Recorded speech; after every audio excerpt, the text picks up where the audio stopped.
Hello, dear viewer! So, I am officially excited for Starfield, but it's still more than 2 months away, so I put some Starfield in my Fallout. I made a space-themed character who can rain death from above, flying with a mix of a jetpack and slow time effect. The weapons are chosen so that not much accuracy is required to be effective in combat, which is neat because you probably won't be very precise when airborne in this game. He jumps into the air, slows time with his magic powers. Yes, this is a modded build, we have magic powers here, and sends down lightning from his Tesla rifle, or simply throws a lot of explosives. Let's take a look.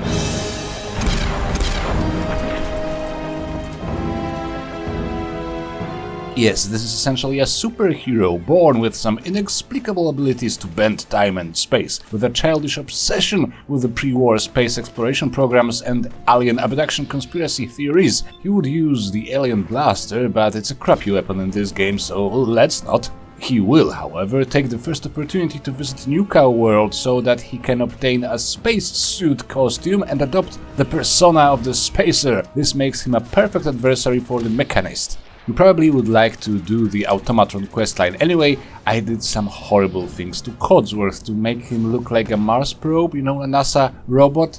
These poor little threaded robots that will just stay on the surface of Mars alone forever.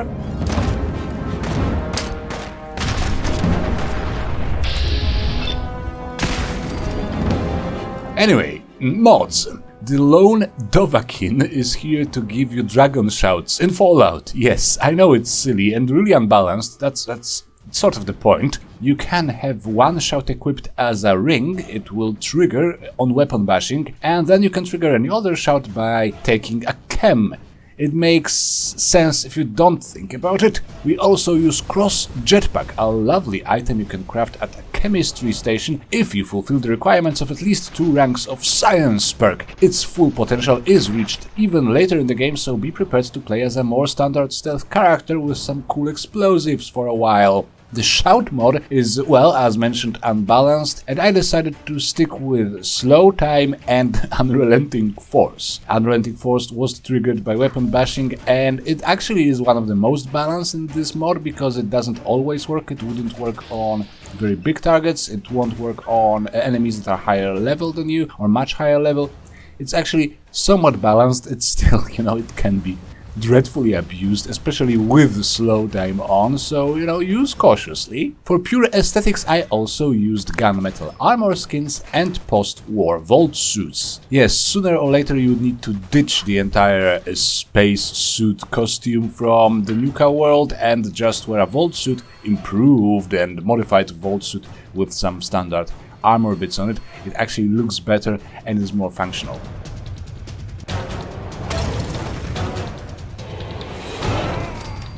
We start off with our attributes like this: Strength of 5, Perception of 3, soon to be increased by a book, Endurance of 5, Charisma of 1, Intelligence of 7, Agility of 5, and Luck of 1. We want to raise our perception with that easily available Vault Boy and the Your Special book so that we can start crafting our own explosives early. Intelligence and agility are our key attributes, and we will also need some extra training in those, possibly with the Vault Boy acquisition as well.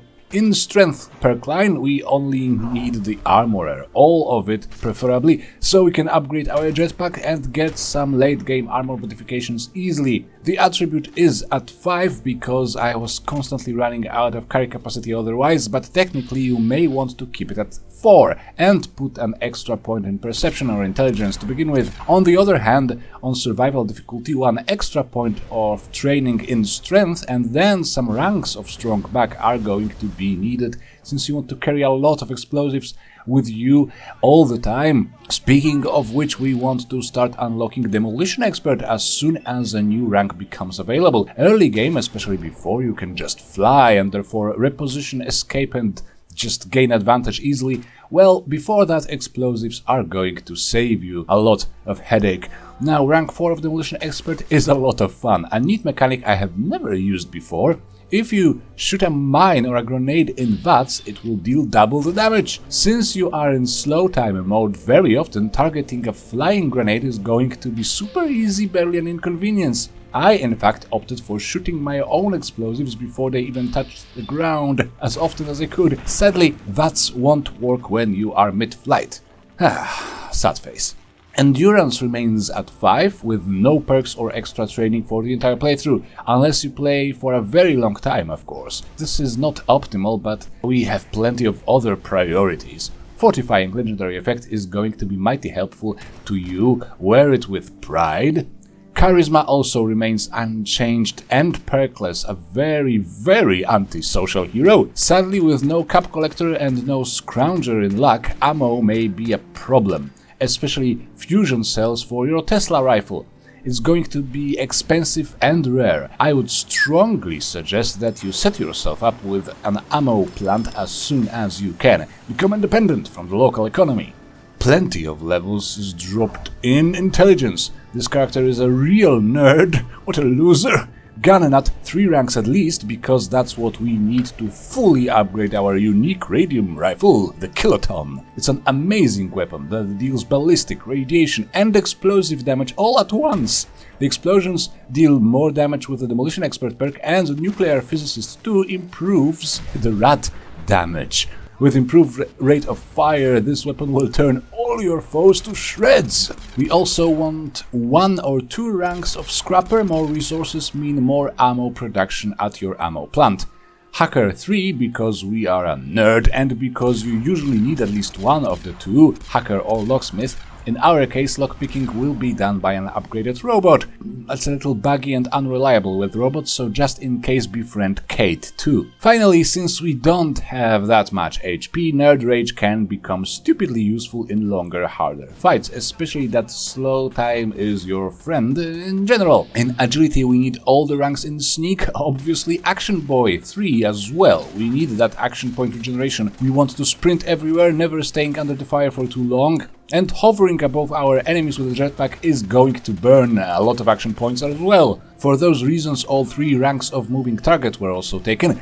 We sprint a lot in combat, and our jetpack has an extra functionality of boosting our sprinting speed, so why not get some extra protection while sprinting? It is overall a rather meh perk, so take it only if you know for sure you're going to play this character for quite some time. Then at least 2 ranks of Ninja were taken as well. We are so good at sneaking, it would be a shame not to pull off a few sneak attacks before they detect us and we start spraying death from above and all the madness ensues. 1 rank of Quick Hands was also a nice addition. Tesla rifle has a really painfully long reload time, so let's cut it down a little. In a longer playthrough you may also consider training agility all the way up to 10 and even getting the Vault Boy for it, otherwise just keep an eye out for that Covert Operations manual. For your armor bits, keep an eye out for Cunning, Fortifying and Powered legendary effects. I would also consider Chameleon actually, especially early to mid-game before your sneak is maxed.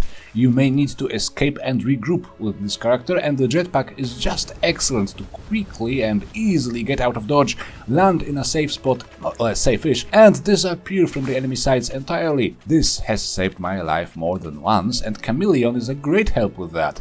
From the standard modifications you need at least 1 dense armor piece, so that you don't cripple yourself with your own explosive rifle. Then sleek, shadowed and muffled armor bits are all going to help a lot. Finally, for the weapons, we have the Kiloton as mentioned here, yes, which is a unique explosive radium rifle. An explosive radium rifle, I say, it's nuts. Its damage output is enhanced by both Nuclear Physicist and a Demolition Expert. It can have a silencer and a scope for sniping. It has a decent rate of fire. It just sounds great, and I suspect it even smells nice. Then as a secondary weapon we have the Tesla rifle with the charging lob barrel installed. It's a mod available at rank 2 of Science. With this one, Tesla rifle lightning shot not only arcs between enemies but leaves little electrified spots on the ground, hurting all enemies passing through them. This is excellent for dealing with large groups of weaker enemies, like when a group of ferals attacks you. In slow time you can stack a lot of electricity on them before they can even move.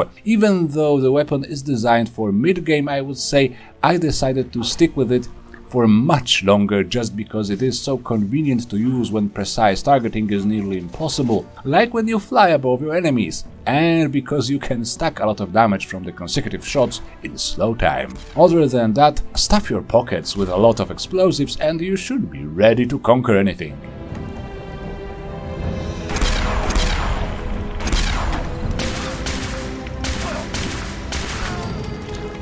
Okay, so we get a sneaky intelligence build with a lot of spectacular bits in combat.